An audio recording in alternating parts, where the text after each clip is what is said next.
Oi, oi, gente, tudo bem? Tô eu aqui para gravar um vídeo hoje muito especial, retomando aí os vídeos, né? Meu canal que já estava esquecido aí por um tempo.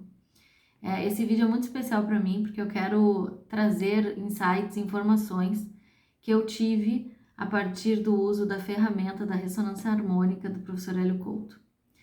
Quando eu conheci o professor Hélio lá em 2021, eu comecei a assistir as palestras e eu sentia que eu precisava ficar sentada assistindo e anotando, né? Era a forma como eu estava acostumada a estudar, né? E aí começou a se tornar muito difícil, porque as palestras são bastante longas, né?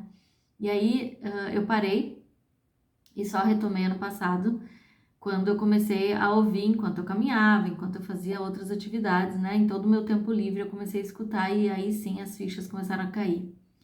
E eu sou pós-graduanda em neurociência, sou numeróloga, sou terapeuta já faz um tempo. E a expansão da consciência sempre foi um assunto que para mim faz muito sentido, foi uma busca intuitiva desde sempre, né? A minha vida inteira eu busco por autoconhecimento, sou muito curiosa, tenho necessidade de saber os porquês, de buscar os porquês, né? E a ressonância me trouxe muito essa paz, né? De entender que eu nunca vou chegar num final, né? Essa linha de busca, ela não tem um final, ela é constante, né? A gente vai sempre aprender, vai sempre crescer, vai sempre se desenvolver, mas a evolução é uma escolha, né? Nem todos estão aí com vontade de se desenvolver, de crescer, de ser pessoas melhores e com isso também atrair coisas melhores. Então, eu queria só deixar aqui um insight, né? Alguns insights que eu tive aí nesse período, que já são 9 meses, né? Que eu tô nesse tratamento, um pouquinho mais de 9 meses, porque algumas ondas ali eu estiquei um pouquinho o prazo. Dizer que eu tive, sim, várias catarses, né? E as catarses, para quem não sabe, são crises emocionais que a gente tem durante o processo, porque a gente percebe algumas coisas e precisa lidar com elas, né? E eu entendo a catarse dessa forma. Então, sempre como uma limpeza, sempre olhando para aquilo como que bom que eu me dei conta. Ufa, agora eu entendi, né? Eu sempre olhei para as catarses dessa forma e aí eu não posso dizer que foram trágicas ou difíceis. Algumas foram um pouco mais, vamos dizer assim, demoradinhas, passaram alguns dias, trouxeram, né, sempre assim, uma sensação de ansiedade ou de melancolia, mas logo em seguida vinha um insight e pronto, agora eu entendi. Eu sempre tinha essa percepção. Quando eu tinha um sentimento emocional, eu pensava, tem alguma consciência vindo aí. E eu ficava esperando ela chegar, né, tranquila, porque eu sabia que ela ia chegar e de fato chegava. E uma das mais interessantes, assim, foi entender de fato o que o experimento da dupla fenda, que é tão falado, né? Então, vou dizer assim, de uma forma tão difícil, muitas vezes percebem, as pessoas percebem esse experimento de uma forma tão complexa, quando para mim ficou muito claro, né, que é realmente o poder de escolha, né? O poder da nossa escolha, o quanto a gente faz escolhas erradas, o quanto a gente coloca o foco, nosso foco e a nossa energia naquilo que a gente não quer ou em pessoas, em situações dos quais a gente não tem controle, não adianta nada focar naquilo ali, colocar energia naquilo ali, né? O experimento da dupla fenda, ele me trouxe essa consciência de que, primeiro, o resultado está naquilo que tu escolhe, porque é a consciência do observador que faz com que o átomo se comporte como partícula ou como energia, né? Ou como informação. Então, a partir disso, eu entendi que aonde eu coloco o meu foco, aonde eu coloco a minha energia, aonde eu coloco a minha intenção, é que aquilo vai se materializar de uma forma ou de outra. De uma forma como resposta, né, energética, ou uma informação de outra pessoa, ou de outra situação para mim, ou em forma material, né, em forma de partícula.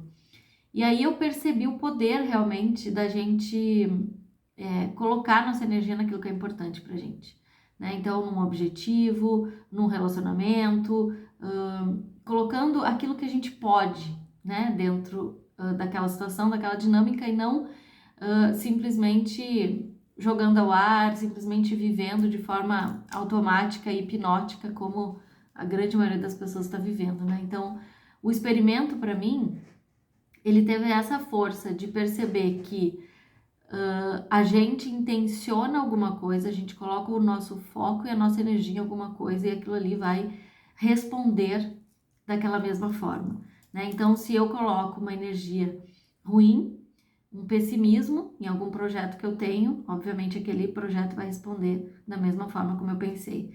Assim, uma pessoa, né? Quando eu olho uma pessoa, uma situação, o que aconteceu, e eu respondo aquilo na minha consciência de forma negativa, sentindo culpa, sentindo medo, sentindo vergonha, sentindo raiva, sentindo ódio, aquilo vai responder para mim da mesma forma, né? Então, eu comecei a enxergar as coisas, eu me dei conta, na verdade, né, do quanto nós somos projetivos nos nossos, eu, né, principalmente, né, no caso, nas relações, no sentido, assim, de perceber muito no outro e não perceber em mim, e aí começar a justamente trazer para mim, né, para que eu possa resolver e para que eu possa mudar o foco, né, e como o nosso mundo realmente muda a partir do momento que a gente muda.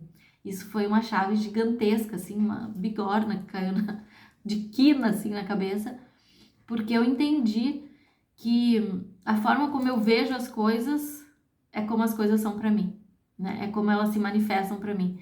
Então, se a gente vê as coisas como difíceis, elas vão se manifestar de forma difícil e assim por diante, né? E aí eu comecei a perguntar para mim mesma, ok, agora eu quero entender o que que eu tô escolhendo, então, que eu não tô percebendo, porque eu tô fazendo alguma escolha errada nesse quesito, eu quero entender. E aí muita consciência foi vindo, porque eu fui estimulando realmente o meu cérebro a me trazer respostas, né? E uma das formas que eu usei, que eu uso muito, é isso. O que é que eu estou escolhendo? Eu comecei a fazer essa pergunta, com relação a tudo. Então, quando eu olhava para o meu marido, o que é que eu estou escolhendo ver nele? O que é que eu estou escolhendo ver, né, no meu trabalho? O que é que eu estou escolhendo ver em tal situação? E aí, muita chave, muita consciência veio, assim, muita coisa eu me dei conta. Claro que as pessoas, elas se comportam da forma como elas são, e a gente não tem como mudar as pessoas, né? Mas entendendo como elas são, tirando, vamos dizer assim, a culpa, a responsabilidade de mim, me ajudou muito nesse processo. Dito isso, outra coisa que eu também percebi, porque aí, o que que eu percebo, né? As nossas escolhas, elas são feitas com base nas nossas crenças. Então, a forma como a gente acredita e a forma como a gente vê o mundo vai direcionar como a gente vai escolher nos sentir com relação ao que acontece com a gente, com relação ao dia a dia, com relação ao nosso trabalho, nosso relacionamento e tudo mais, né? E aí eu comecei a pensar, ok, então quais são as minhas crenças que estão me fazendo ver as coisas dessa forma? E aí foi outra bigorna. Caiu outra bigorna de quina na minha cabeça, porque foi uma consciência gigantesca, com relação a forma como eu me sentia com relação às pessoas. E aí, é uma dica que eu dou, que eu acho muito legal, eu trabalho com autoconhecimento, eu trabalho com numerologia, né, usando os números como arquétipos, e em outro vídeo depois eu falo sobre isso, mas também eu faço a pesquisa da criança interior, né, como é que aquela pessoa, eu faço isso com os meus clientes, mas eu comecei a trazer mais para mim, inclusive porque mesmo na numerologia eu nunca tinha percebido a questão da criança interior dentro da numerologia, né? Que existe esse aspecto ali dentro. E nas outras ferramentas, eu fazia com as pessoas, e quando eu fiz comigo, há muito tempo atrás, eu não tinha essa consciência, então eu não dei muita importância, tá? Só que aí, fazendo essas perguntas, o que é que eu estou escolhendo, tentando entender aonde eu estava focando a minha energia, e aonde eu estava intencionando, né? Onde é que o observador aqui, no caso eu, estava colocando intenção nas coisas, eu falei, tá, esse negócio tá profundo, óbvio, que né? Se fosse mais claro, eu já teria percebido. Então, eu comecei a pesquisar lá nas profundezas do meu oceano para ver onde estava essa resposta e eu cheguei na criança interior. Me deu um insight, né? Porque a nossa centelha divina, ela vai nos direcionando e a gente precisa estar atento para responder, né? E aí eu fui para criança interior. E aí eu fui ler, tem um livro que eu li que se chama Cura da Criança Interior, que é um livro de uma psicóloga alemã maravilhoso. Eu já tinha esse livro, só que eu não tinha lido, ele estava guardado. Eu tenho esse costume, né, de comprar uns livros que eu acho interessantes e deixar ali na fila, e às vezes outros vão entrando na frente e aquele vai ficando. Mas eu lembrei que eu tinha um livro, peguei o livro. Fiz análise a partir do meu mapa numerológico, fiz análise a partir do meu enneagrama, juntei as peças, falei, gente, é isso, é isso. Aí veio a resposta, né? A minha criança ferida, a minha criança interior, ela tinha uma crença muito profunda de se sentir responsável pelas pessoas. E daí vem o sentimento de culpa muito forte, que me acompanhou durante a vida inteira, porque é óbvio, eu não sou responsável pelas pessoas, então, nesse sentido, obviamente que eu ia sentir culpa, né? Porque na minha crença, achando que eu era responsável por elas, eu sentia culpa, porque eu não conseguia resolver a vida delas, né? E nem vou conseguir resolver a vida de ninguém.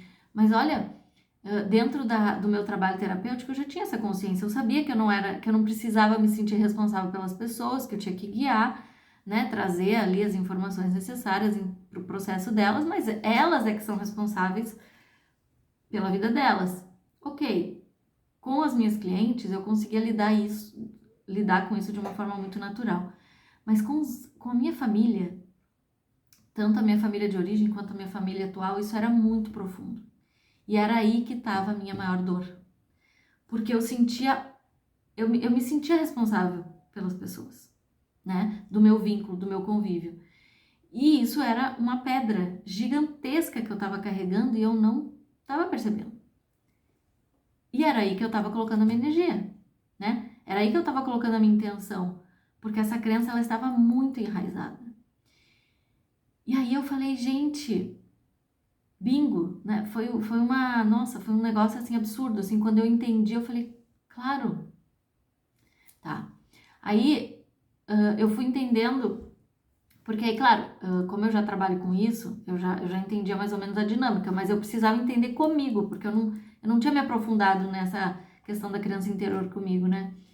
E aí eu fui entender que eu criei um mecanismo de defesa com relação a esse sentimento de responsabilidade com as pessoas, que quanto mais eu fosse disponível, quanto mais eu fosse solícita, obediente, a boazinha, mais eu me sentiria amada, né? Porque todas as feridas emocionais que a gente tem a partir da nossa infância, né, que nós não tínhamos ainda consciência cognitiva para entender o que acontecia ali, quanto mais profundo aquilo está na gente, né, a gente vai criando formas de lidar com aquilo com a consciência que a gente tem na infância, que é mínima cognitivamente, é mínima, né? Ela é muito emocional, né, na nossa infância. É quando a gente está construindo as nossas memórias e aí que a gente constrói na nossa psique as estratégias para lidar com aquilo que se apresenta, né? E a estratégia que eu criei foi essa: quanto mais eu me sentir útil, melhor, mais eu me sinto amada. Porque de alguma forma, né, gente, todos nós sentimos, na verdade, assim, um dos princípios do ser humano é sentir que pertence a algum grupo, né? É o sentimento de pertencimento, ou seja, todo mundo tem essa necessidade básica, tá? Então, naturalmente, por isso também a gente tem um sentimento ali de rejeição, né? Todo mundo tem, porém, para alguns se torna patológico, para outros acaba que a pessoa vai lidando de outra forma. Mas basicamente todo mundo vai sentir esse sentimento de rejeição em algum momento e alguns vão lidar com isso, né? Vão buscar ajuda, vão buscar entender, lidar com isso e superar. Outros vão ficar presos, né? Nesse sentimento de rejeição. Mas enfim, isso é só um parênteses para dizer que esse mecanismo de ser útil, de ser obediente, de ser querida, de ser disponível, de querer ajudar, é um mecanismo para se defender do sentimento de rejeição, ou seja, para eu não ser rejeitada, eu me coloco à disposição. E isso era uma prisão, né? Gigantesca. Isso era assim, ó, uma algema que eu carreguei durante a minha vida inteira. E a ressonância, ela trouxe essa expansão para mim, né? Ela trouxe essa consciência de que, não, eu não preciso Aliás, eu não sou responsável pelas pessoas, então é óbvio que eu não preciso estar disponível o tempo inteiro e nem preciso me colocar nesse lugar de ajudar. E assim, ao longo do meu trabalho, né, com tudo que eu estudo, que eu venho estudando, em 2022 eu já tinha tido essa percepção de que eu tentava ajudar as pessoas. Eu tinha tido essa percepção, mas eu não tinha tido tanta clareza e consciência como eu tive agora, né? De juntar as peças, e aí eu percebi, né, o quanto a ressonância ela nos favorece nesse sentido de receber a intuição e fazer aquilo que a gente está sentindo. E foi aí que eu fui buscar na numerologia, que é a ferramenta que eu uso diariamente, no Enneagrama, no livro, né, que eu já tinha, falando sobre criança interior. Então, é como se, assim, a minha centelha falou, olha para isso que tu vai entender. E aí foi isso, eu fui lá, olhei, juntei as peças, bingo, entendi. Nossa, eu escrevi para o professor, né, dentro dali que a gente escreve, né, sempre que faz a devolutiva de cada troca de onda, e eu escrevi exatamente assim, foi o maior texto que eu fiz até hoje, porque foi muito, assim, ó, eu tive muitos insights durante essa última onda, né? E eu falei, eu preciso compartilhar com as pessoas, porque a resposta tá dentro da gente, né? E eu acho que tudo que ele explica, né, naquelas 200 horas lá de vídeo é sobre isso. A resposta tá dentro da gente, mas a nossa percepção é muito limitada, né? A forma como a gente cresceu, a forma como nós fomos sempre colocados dentro de uma caixinha, né? Dificulta o nosso processo de expansão, que deveria ser natural. Todo mundo deveria buscar por expansão, né? Por entender a si mesmo e conseguir ser mais livre, né? Então, foi sensacional essa consciência. E uma outra questão também que aconteceu, que eu achei que foi maravilhoso, disruptivo, eu recomendo aí que vocês busquem, né, essa informação, sobre a mitologia analítica que ele fala, né? Tem um curso lá sobre a mitologia analítica e o como tudo é muito arquetípico na nossa vida, né? E é interessante porque, assim, quando eu decidi trabalhar com o desenvolvimento pessoal e empoderamento pessoal, que é o que eu chamo, né? Eu tinha escolhido lá atrás, a primeira coisa que eu escolhi usar como ferramenta foi a numerologia. E eu nunca vi a numerologia como ela é falada por aí, né? Com muita superstição, sempre trazendo para o lado negativo, né? Do tipo, se tu nasceu no dia tal, então tu vai ter dificuldade financeira, se tu nasceu no dia tal, tu não vai conseguir casar, se tu tem um número tal, assim, sempre com muita superstição e sempre de uma forma muito trazendo medo para as pessoas. E eu assisti aquilo e eu sempre achei tão, nossa, sem sentido aquilo, porque não, a numerologia é uma ferramenta fenomenal, eu uso a numerologia cabalística, é uma ferramenta sensacional de autoconhecimento, mas eu sempre levei ela para o lado comportamental, para o lado de como a informação do número, ou seja, os números são elementos arquetípicos, porque eles têm um campo de informação e esse campo de informação está interagindo com você e está levando você a ter comportamentos que você não percebe, né? Comportamentos inconscientes. Então, é muito interessante, assim, que antes da ressonância, eu já via a numerologia de uma forma arquetípica, mas eu não sabia, eu não usava essa nomenclatura. E aí, quando eu comecei a ressonância, nossa, tudo começou a fazer muito sentido. Eu falei, lógico, é isso mesmo, é assim que eu senti a numerologia. E é assim que eu gosto de trabalhar com ela, né? Que os números são campos de informação, eles têm informações, né? Por trás, assim como tudo tem informação, porque tudo, no fim das contas, é informação, né? Com um ritmo, uma velocidade de onda menor, que aí se torna matéria, mas que os números são etéreos, né? E eles são um campo de informação. Então, quando a gente faz a tua numerologia, a gente está reunindo ali a fórmula matemática que imprime qual é o teu campo de informação em formato arquetípico que faz tu ter comportamentos que tu tem, que faz tu fazer escolhas da forma que tu faz. Então, esse conhecimento foi muito importante, assim, durante todo esse processo com o professor Hélio, porque eu fazia essas conexões. Eu já conheço os meus números, eu já conheço as minhas conexões ali, as informações que eu tinha e como isso me ajudava a fazer escolhas erradas, né? Então, essa questão da criança ferida, da criança interior, dentro do mapa numerológico, existe essa informação. Captando os números, captando a informação dos números da forma como eu venho fazendo, inclusive eu pedi isso na minha primeira onda, né? Captar a informação dos números, tá me trazendo muita clareza nesse sentido, inclusive para quando eu, né, tô ali atendendo os meus clientes. É fenomenal, gente, é fenomenal. Dentro dessa questão arquetípica, eu comecei a buscar mais informações acerca de outros campos de informação, né, que pudessem me trazer clareza do meu comportamento e das influências ali que estavam me fazendo tomar aquelas decisões, né? E o professor, ele sugere um livro da Shinoda, é Jan Shinoda Bowen o nome dela, se não me engano. Eu vou mostrar o livro aqui depois, eu coloco a foto aqui na edição. Falando sobre as mulheres, as deusas, né, gregas e egípcias.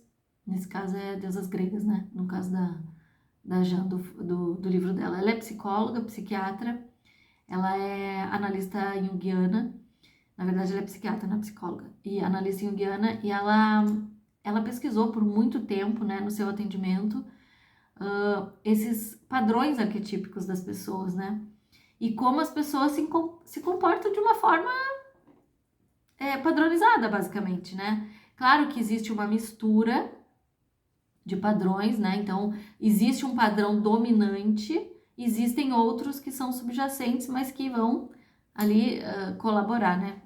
E aí eu comprei os livros porque eu queria entender dentro do meu relacionamento com meu marido quais eram essas influências, porque obviamente que quando a gente se coloca num relacionamento vão existir conflitos. É óbvio, sempre vai ter, né? E que bom que tem, porque o relacionamento é onde a gente se desenvolve e evolui, né?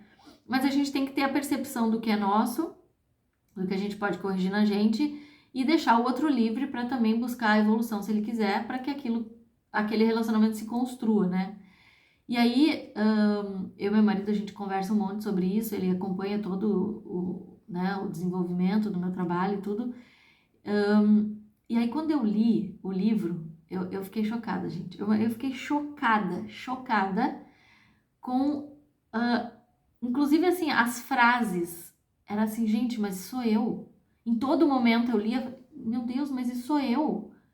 Agora eu tô entendendo. Aí também foi outra bigorna que caiu de quina aqui na minha cabeça, trazendo consciência do meu comportamento. Então, a minha energia principal, né, quem é, vamos dizer assim, a deusa que representa arquetipicamente o meu tipo de pessoa, de personalidade, de comportamento, e como ela age de forma sombria e como ela age de forma luminosa. E foi sensacional. Eu não aplico isso com os meus clientes ainda, porque é um estudo muito profundo que eu teria que buscar mais conhecimento e nesse momento eu não vou fazer isso, mas é assim, eu recomendo para quem está buscando, né, quem é aluno aí do professor que está buscando esse tipo de informação a respeito do seu comportamento, que leia esse livro, porque ele traz realmente, principalmente as mulheres, né? O professor fala muito da força feminina das mulheres e o quanto a gente precisa resgatar isso.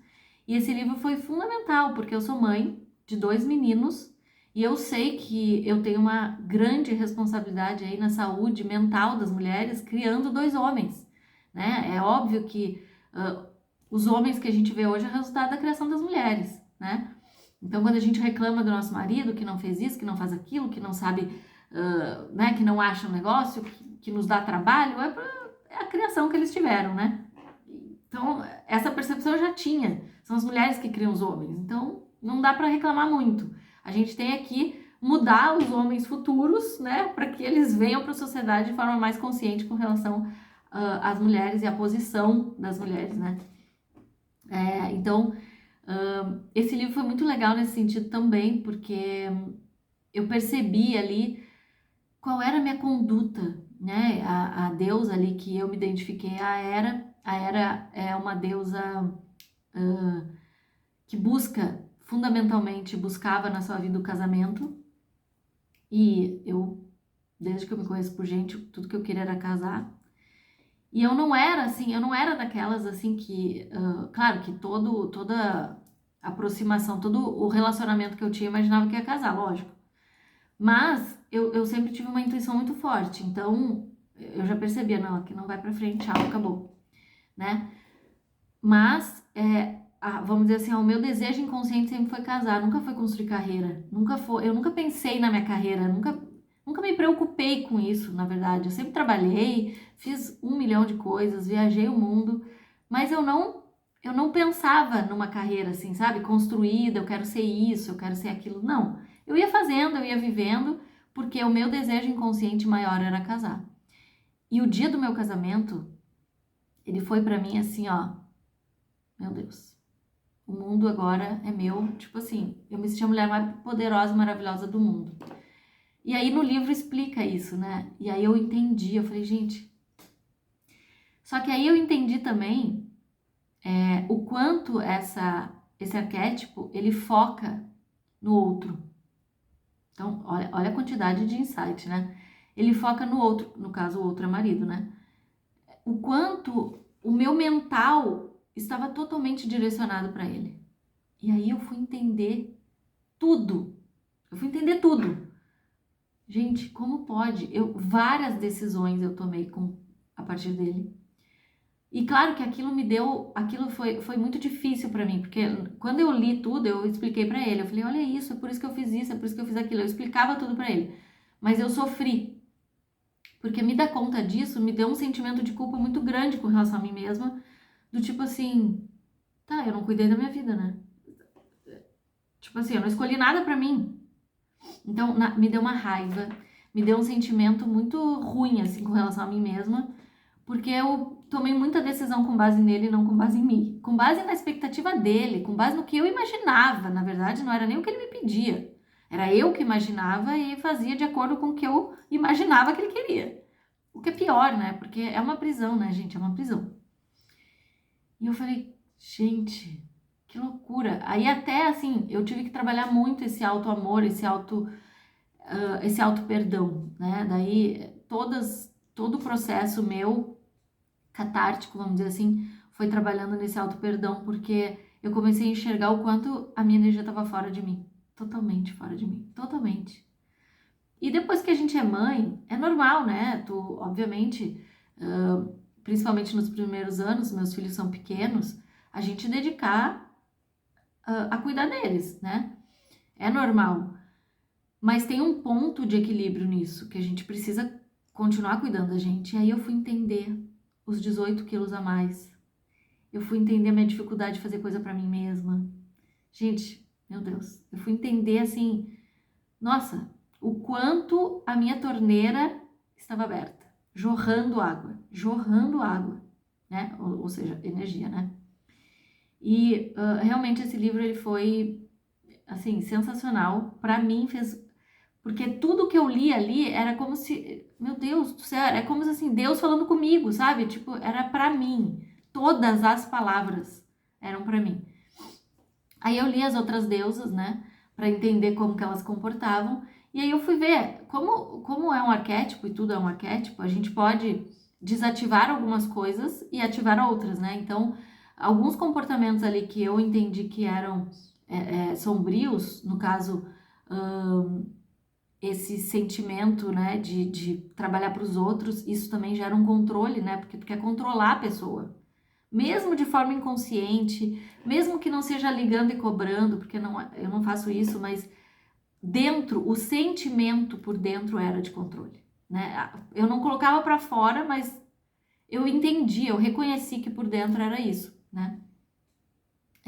De novo, fazendo, esperando algo em troca, gente, que horror, é uma prisão isso. E aí eu me dei conta. Eu falei, gente, olha só. Meu Deus, tô dentro da gaiola, deixa eu sair daqui. Bom, daí eu trabalhei toda a questão da autocompaixão, trabalhei muito com Ho'oponopono, com oração. Tipo, não, Ana, sai disso. Isso aí é a tua zona de conforto é ser dessa forma. Sai daí. Depois, num outro vídeo, eu quero falar sobre isso também, sobre a zona de conforto.